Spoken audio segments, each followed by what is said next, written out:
Ndawo ucwaningo liyaveza ukuthi ke ezinye zezizathu eziholela ekuthenini abantu besifazane bagcine behleli ke ebudlelwaneni obusingekho ke healthy ukungabe bikho ke noma ke ukungahlumi ngezinto ezihlukahlukene zempilo lokho esikubiza phecelezi ngokuba ke empowered. Isona ke isizathu lesi siholela ekuthenini ke unokwazi Miya omsungula phinde futhi uyena ke umqondiswayo ke inhlangano esebenza ngokugenza inzuzo eyaziwa ngokuthi iBelisa Foundation asungule ke umcimbi onhloso yawo ukempowerisha ke abantu besifazane njengoba banikeza iplatform ukuthi ke bashare ke ama ideas ahlukahlukene ngenhloso yokubahlomisa ke ngolwazi. Ukhona ke kulona uhlelo lethu namhlanje uMiss Miya ukuzokhuluma kabanzi ngawo ke umcimbi uzokuba ke ngomhla ka4 October owaziwa ngokuthi ke iWomen in Me. Angikubingelele umbukeli igama lami nguSimangeli Sibongo sami ngwakachirwa ubukela uhlelo iCatering News Talk. Angike-encourage ke mbukeli ke yiba ingxenye yaloko lolu hlelo ngokuthi ke usebenzise inkundla zethu zokuxhumana ku Facebook isuyena uCatering News Talk kanti na ku X siphinde futhi sibe uyena uCatering News Talk. Uvula khombukeli lobalekile kakhulu kungakho sikugqugquzela ukuthi ke ube ingxenye ngokuthi nje usebenzise inkundla zethu zokuxhumana. Miss Miya intokozo enkulu ukuthi sibe nawe. Ngiyafuna ukuthi mhlambe ngaphambi kokuba siqhubekele phambili ke sibheke nje yona lenyanga yembokodo okuyinyanga kaAugust isho kuthini kuwena? So ukukhumbula nje labantu besifazane abasinikezela lamalungelo eswa enjoyayo namhlanje. Nokuyinto ebalekile kakhulu but ngiyafuna ukuthi sibheke nje ukuthi kube khona ukukhalaza kwenye imbokodo ukuthi mangabe ubheke inyanga kaAugust and looking at the challenges that are faced by abantu besifazane engazi ukuthi awanele ukuthi kusetshenziswe wona kuphela to address the issues or the challenges that are facing abantu besifazane. What's your take on that? That is very true ukuthi akwanele ukuthi kube inyanga eyodwa ukusebenza kumuntu noma ngamalungelo omuntu into continuous into eqhubekayo ekufanele ngabe siyenza each and every day. So ingakho ke uthola ukuthi kuba nama events amaningi wonke umuntu wesifazane is trying to empower omunye umuntu wesifazane but into engayikhuthaza ukuthi akungabi kuphela inyanga kaAugust kube ukuthi inyanga yomama kodwa akube ukuthi nje into eqhubekayo esiyenza ngaso sonke isikhathi. Looking at ama statistics at GBV, I know ukuthi wena yourself uvela vele kuona umkhakha wakalegal. Ubheka nje ukuthi do you think uhulumeni is doing enough in terms of the laws that we have as a country to try and punish ama perpetrators at GBV? Do you think uhulumeni wenza enough noma mhlawumbe kukhona okunye okusengenziwa just to make sure ukuthi the numbers that we seeing eqoloke iqhubeke njalo lokhula mhlawumbe siwabone encipha? Uma ubheka imithetho yethu ucabanga ukuthi iqine ngokwanele ukuthi ifake isijeziso kulabo bantu labo ababheki abasuke bema perpetrators? Yes. Imithetho ikhona yezwe okubalekile ke ukuthi kumele ubuke ukuthi umsuka weGBV isuswa yini ngoba esikhathini esiningi uthola ukuthi abantu besifazane bayahlala kuma abusive relationship. Uthola ukuthi umuntu ingoba unento ukuthi angazi ukuthi mangisuka la ngizophuma ngiyiphi. Baningi abantu abangasho ukuthi mina I lost someone through GBV and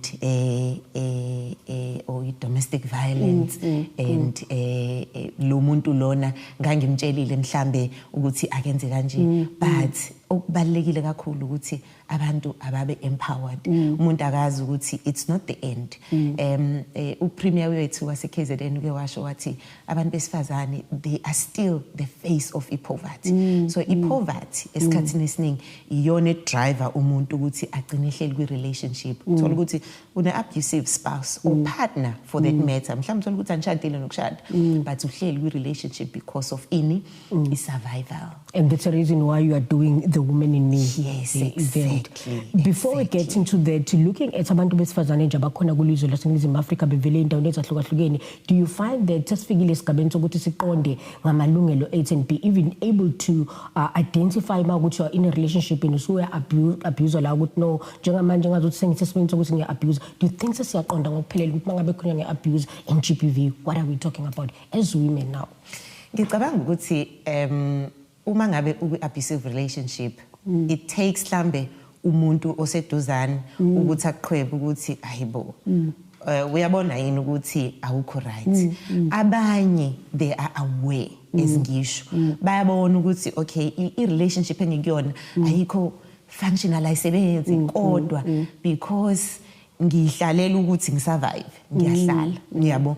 Omunye uzothi mina bengaboni ukuthi ngiya abuse bengaboni bengitshela ukuthi uyangithanda ngoba uyangishaya uyayibona lezo zinto lezo so abanye abantu besifazane ngempela it's the lack of knowledge abazi ukuthi mapha ama signs noma ulayini ukudweba ulayini ukuthi how far can a partner go because omunye uzothi no uyangipanisha ngoba uyangithanda which is not really the case but the moment uzizwa ukuthi angisekho comfortable akusemina lona mhlambe angisenabo ngisho abangani because upartner wami says akufanele ngibe nabangani mhlambe akufanele ngifike endlini ngesikhathi esukuthi yabo zonke lezo zinto lezo those are some of the signs ukuthi lo muntu lo is abusing you uyabona so to answer you nje briefly abanye bayazi but iningi abazi bashaywa na ignorance ukuthi nje no mhlambe it's part of it nanokuthi ke sikhule kwi-era la bekuthiwa khona bekezela ezumuntu wesifazane uyabo so abanye basaphila kuleyo bekezela ring uyabo which is not right yeah do you think we still need to do more campaigns where we can see mhlambe kona iPhilisa Foundation maybe going even kulezo ndawo ezisemaphandleni nongoma hluhluwe njalo zonke indawo ezikhona kulezo laseNingizimu Afrika where you teaching abantu besifazane about one do you think kukhona mhlambe isidingo sokuthi kube khona more campaigns nakwamanye ama organizations because I know ukuthi maningi kakhulu aqondene nakho empower abantu besifazane kubaluleke kakhulu njengoba ngishile ekuqaleni ukuthi it's an ongoing process it's an ongoing process because kuqala ekutheni understand ukuthi as umuntu wesifazane ilungelo lakho lithini yabo that is where we come in ngethina ezinhlaka zezomthetho yebo mina ngiyayisebenza as ummeli kodwa siyahamba siyenza ama outreach ukuthi abantu babe empowered ngamalungelo ziningi inhlangano ezusho ezidila or ezisiza umphakathi mayelana nokuthi abantu besifazane ba understand amalungelo and also enye into asingabashiyi nabantu besilisa as much as sifocus kubantu besifazane kodwa nabantu besilisa bayahlukumezeka kodwa ke okwamanje focus yethu isasekutheni abantu besifazane unokwazi Mia ovela kuyona ke inhlangano esebenza ngokugenza inzuzo ezwa ukuthi ke iPhilisa Foundation esinayo kuloko hlelo lethu sikhuluma kabanzi ke nangawo ke umcimbi abazobuyenza ngawo ke umhla ka4 October okwazi ukuthi ke iwomen in me lesi sigaba sothengisa makabe sibuya so besingena kuso ke sigaba sesibilisele ke nje uhlelo lakho iKaizer News Talk uyibukelayo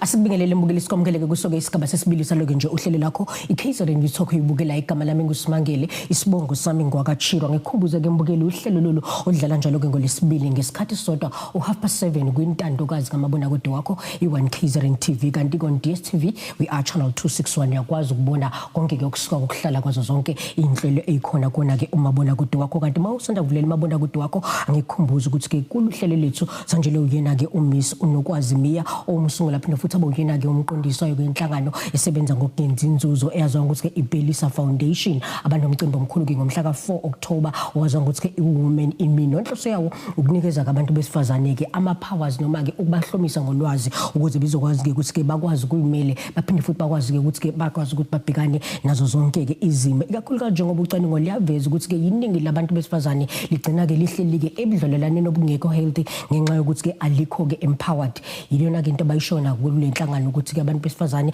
bayadinga ukuthi ke bahlonyiswe ngolwazi ukuze bazokwazi ukuthi ke bazimele ukhona ke uMiss Mia kulona kohlelo lethu ukusinikeza more information ngayo ke ifoundation avela ngaphansi kwayo ngiyafuna ukuthi singene kuona umcimbi ngomhla ka4 October just to look at what motivated the idea. Okay.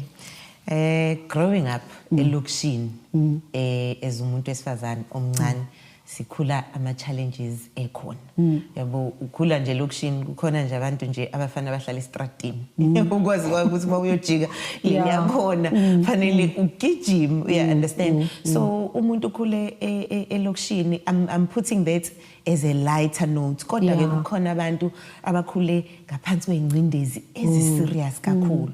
So i-motivation ivele ekutheni ngikhuliswa abantu besifazane. Yes, I had both parents, ubaba nomkhulu bebekhona, kodwa ngikhule nje ekhaya la ngikhuliswe khona ugogo iMbokodo. And I am the person that I am today because of ugogo wami. And umamncane as well contributed a lot for ukuthi ngithole even the education that I have and become a lawyer that I am today. So looking at that, ukuthi abantu besifazane, they've got so much power. Uma ngabe ukuthi they are willing to do it. So imotivation ivele lapha ekutheni mina I was empowered by abantu besifazane, strong women. So why not empower nabanye abantu futhi, because iqiniso lithi indlela ibuzwa kwabaphambili. And ubuka futhi nalapho oqhamuka khona ubuke, and you try to model ukuthi okay, uma wami noma ugogo wami ungikhulise kanje, so nami I want to walk in the same steps abawukhe kuwona. Bona they could not maybe bahlale la ngikhona or basungula ama foundation, but thina esesinayo icapacity sesiyakwenza lokho ukuthi sisungula ama foundation lapho khona si create ama platform for abantu besifazane ukuthi nize nizohlanganyela abantu besifazane, sihlangane sicitshisane ngolwazi, because okwaziyo wena njengoba umuhle kanjena nje i-makeup angikwazi ukuzenza mina i-makeup, omunye uzothi njengawe uzothi mhlambe ngiyazenza mina i-makeup. So come and share ama ideas ukuthi how do you look beautiful as you look beautiful. Mhlambe omunye uzothi mina nganginesifiso sokuthi ngibe udokotela, omunye uzothi nganginesifiso sokuba uthisha, nganginesifiso sokurun ibhizinisi, ngisafisa namanje kodwa ngenza okunye okuseceleni. So i-idea ya Woman in Me came about that, ukuthi I'm a woman, but lokho kubonayo kumina akusho ukuthi sekuphelela, akusho ukuthi kuyikona. Nginama layers amaningi. I'm like an onion. So mawungiphila uthola ama layers are different. So we want to discover lezo zinto lezo uzoshare nathi ukuthi what does it mean to be a woman, and lo wesifazane ongaphathi kwena uthini, uyabona. And then sidonsane futhi even the youth esibakhulisayo abesifazane sibakhulise ngendlela esifisa ukuthi sithi mangabe sesibabuka sibe proud ukuthi okay, we've done very well. We were able to share ama skills, we were able to share knowledge nabantu abezemva kwethu, siba-mentorishe and empower them, because if one woman is empowered, the whole nation is empowered. Nokuyiqinisile imsulo lokho ngiyafuna ukubheka ukuthi I know ukuthi maningi ama challenges abhekene nabantu besifazane. If you are speaking about inequalities, abantu besifazane kuningi kakhulu ukungalingani kubantu besifazane, even na ku workplace njalo njalo. Ngiyafuna ukubheka ukuthi ngeabuse njalo njalo bade sikhuluma ngayo isigabeni sokuqala ukuthi kunina as iPhelisa Foundation kupho okustand out and it's no we want to address this. Mhlawumbe izinto enamaphuzu enahamba phambili kakhulu uma nibheka nje umuntu wesifazane. Okay. As ngishilo ukuthi iPhelisa Foundation ifocus kakhulu kubantu besifazane and the youth.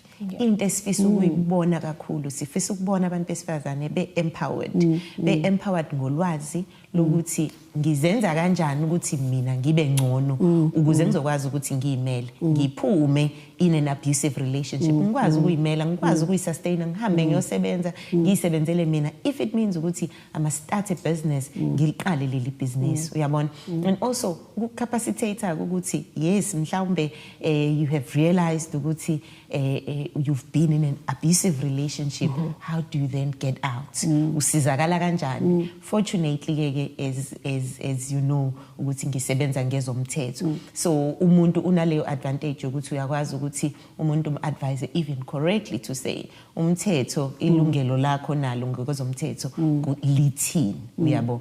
So kahle kahle isifiso sethu nje sokuthi sikwazi ukuthi si-achieve i-society enabantu besifazane abakwaziyo ukuthi bayimele. Not to say ukuthi sizothi abantu besifazane kumele bahambe bephethe ama-placard ukuthi no thina singaphezulu, cha asisho njalo, but sisho ukuthi recognize who you are as a woman, embrace yourself as a woman, and know ukuthi you're capable of more than just logo kwenzayo njengamanje. So it's about empowering women and giving them skills and the knowledge to be able to be better women. Asinikezele lithuba Miss Mia just ukuthi sidobele nje isithombe ukuthi ikuphi kuzobe kwenzakala ngalelo suku la ngomhla ka 4 October. Okay, ngomhla 4 October. You don't want to miss out. 4 October into ezobe yenzeka kuzobe kukhona different speakers, kuzobe kukhona odokotela, kuzobe kukhona abantu abadila ngebranding and marketing, kuzobe kukhona abantu that are employed by uhulumeni, different leaders, and into emnandi ukuthi abantu besifazane that have done exceptionally well in their own spaces. So into ezobe yenzeka, we will have a nice sessions where we will be talking and exchanging ideas, and kuzobe kuno red carpet bakwethu. Wow. Meaning ukuthi dress code now must speak to the red carpet. Kuzobe kuno red carpets, and i-theme yethu for this year is purple and blue, so ladies must come. Ayiqalile event. No, ayiqali. Okay. It's the second one. Wow. We had a very successful one last year that was attended by one of our own deputy ministers. Wow. Yes. So this is the second one. So in terms of Bienzega, women will be exchanging ideas. We are going to be talking. Siqala ngo-9 ekseni siqede ngo-2 o'clock. So please ngicela ningaqale mall as abantu besifazane nithi mthayo shop anilungisele ingane. It's your day off. Enikezelwa yimina. All right. Umasifika ukuthengisa emarket Miss Mia, ngiyafuna mhlawumbe ukuthi usidobele isithombe ukuthi umuntu onjani wesifazane omlindele ngaleli langa. Asithengiseke imbule Catherine Nyuso kuma ngabe sibuya singena kuso kesigaba sokugcina saluhlelo lakho iCatherine Nyuso kuyibukelayo.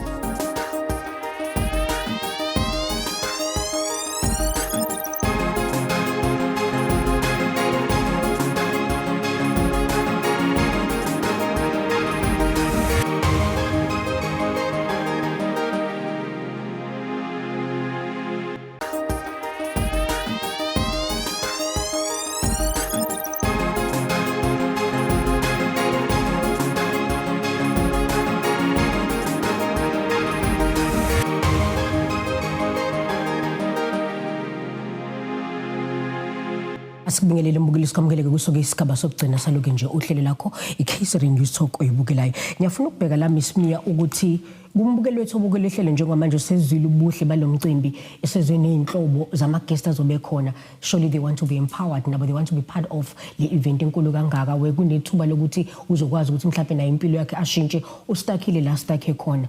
Umuntu onjani omlindele ngalolu suku kubabukeli bethu ababukela ihlelo? Okay. Umuntu olindelekile umuntu wesifazane. Okay. Kungenzeka ukuthi umuntu wesifazane omncane usasesikoleni at university or at high school, and you want to be empowered as long as you are a female and une drive or unesifiso sokuthi you want to be empowered. Ufuna ukwazi ukuthi uMiss Mia ufike kanjani lapha afike khona. Ufuna ukwazi ukuthi mhlawumbe guest yethu udokotela ufike kanjani lapha afike khona. Imapha ama challenges awukhe kuwona and wawanqoba and wawanqoba kanjani. So umuntu wesifazane either osebenzayo oyisebenzayo oqashiwe noma umuntu wesifazane nje oyihlalele ekhaya.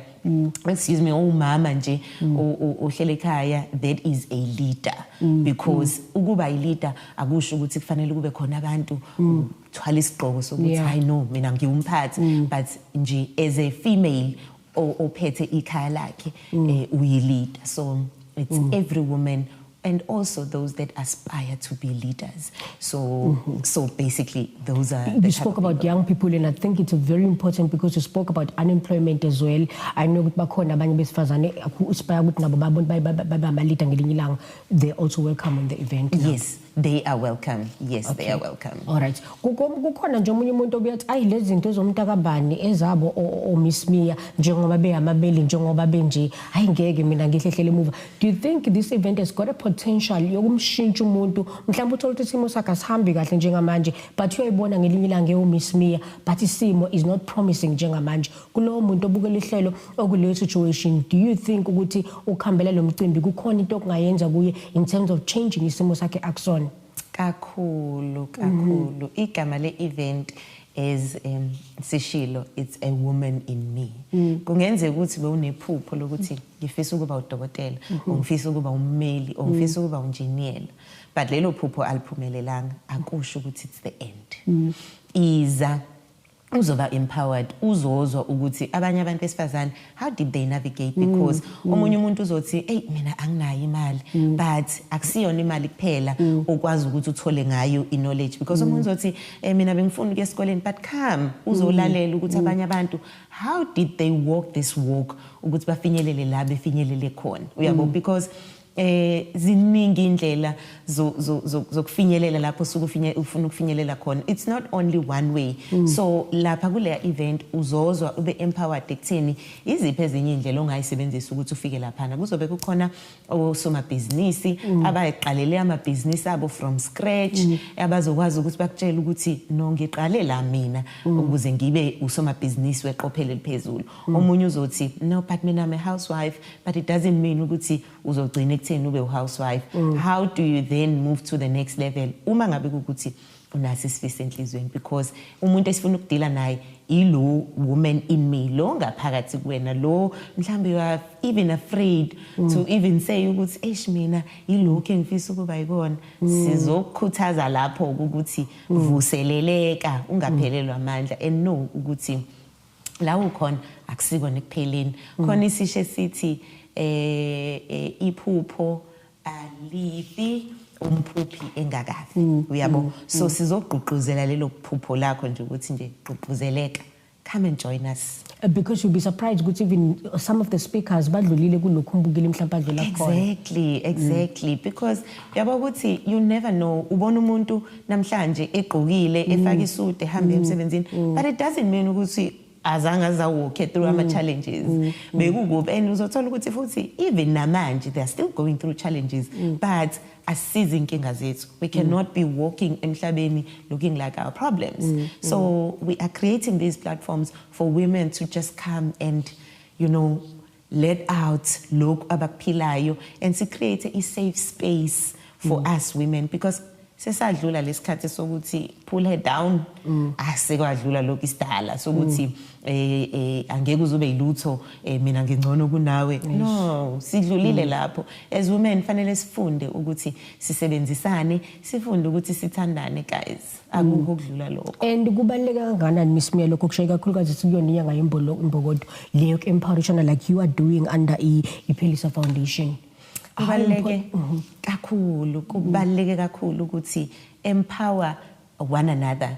Lo ombonayo ukuthi kungenzeka ukuthi hayi man kuyashoda la empower lapho onamandla khona ukwenza kwenze. And ukempowerisha umuntu doesn't mean ukuthi kumele umnikezele imali, but knowledge. Knowledge na ngithi there is why knowledge is power. Empower this person. Uma ngabe kuukuthi wena you are at an advantageous position, une advantage, then empower that person. Okay, asikhumbuze umbukeli ukuthi amathikithi ngiyazi ukuthi aseqalile njengamanje ayadayisa, mhlawumbe sithathe through ukuthi adayisa kephi kulabo abafuna ukuthi bawathenge. Okay, amathikithi ethu adayiswa web tickets, but a person can also thenga at Pick and Pay or at Boxer. Although we don't encourage ukuthi abantu bafike bazothenga at the venue, kodwa ke sizoyenza exception because you know khona laba bathi hey angikho sure as I decide ngo last minute, even if it's on Friday ngomhla 3 you decide ukuthi ufuna ukuza ku event, do come, angeke uzuyisole. And amathikithi ethu angazi ngivumelekile ukuthi ngisho price. I think if you are comfortable with that, yes, kulo nyaka amathikithi ethu siyathengisa ngo-650, but angeke uze uyisole. It's a full program lapho khona ozoba empowered as a woman. As I said, you're going to be walking on the red carpet, you're going to get an opportunity to interact nama speakers ethu. Akukho lokuzothiwa khona VIP you can't talk to this person, no, asinakho lokho, because sifuna ukencourage lento ukuthi siyafana as abantu besifazane. Very important. Just ukubakhumbuza ababukela iveni ukuthi kwenzeka kuphi nendawo Miss May? Yenzeka at the Richards Bay Airport. Phakathi nje at the airport there's a venue called M Crystal. Sizobe sihlangene lapho, sihlangana ngo 9 o'clock, size sihlukane ngo 2. Ikhona mhlawumbe inombolo abangakwazi ukuthi baxhume kuyona, mhlawumbe AI Foundation abangakwazi mhlawumbe bafuna ukuthola more information, because I know abanye mhlawumbe uzothi ngiyafuna ukukhuluma la mhlawumbe wana find out ukuthi nokuthi with regards to event noma mhlawumbe on social media where they can get hold of you. We are on social media. You can send us DM on social media. We are on Facebook, Pelisa Foundation, and we are on Instagram and TikTok as well as Pelisa Foundation. Your last word to ababukeli bethu nje Miss Mia, why should they not miss this event? Why kumele benze sure ukuthi nje abaphuthele lo mcimbi? Okubaluleke kakhulu ukuthi uzophuma lapha yana umuntu ohlukile kunalo ongene uwona, because we believe ukuthi abantu besifazane uma be empowered they'll be able to conquer the world and make good leaders in their communities. So izani ngobuningi benu and ngeke nize nisole. And also One KZN TV will also be they'll be present because they are the partners of Pelisa Foundation. Yes, One KZN TV will be there, and we really appreciate the partnership that we have formed with the One KZN TV. Miss Mia, thank you so much for isikhathi sakho sipesona kuluhlelo lethu. Kube mnandi kakhulu ukuthi sibe nawe KZN News Talk. Thank you so much. Sikufisela inhlanhla futhi kulo mcimbi omkhulu wesibili ozobuwenzeka ngomhla ka4 October. Siyabonga kakhulu. Sikubonga kakhulu. Sifinyelele kona ngamaphethelo aluhlelo bethu thulelelo nosungula namhlanje. Usimangelo kaChiro ngihamba nalo lonke ke ithimba le KZN News Talk. Asiphinde futhi ke hlangane ngokuzayo.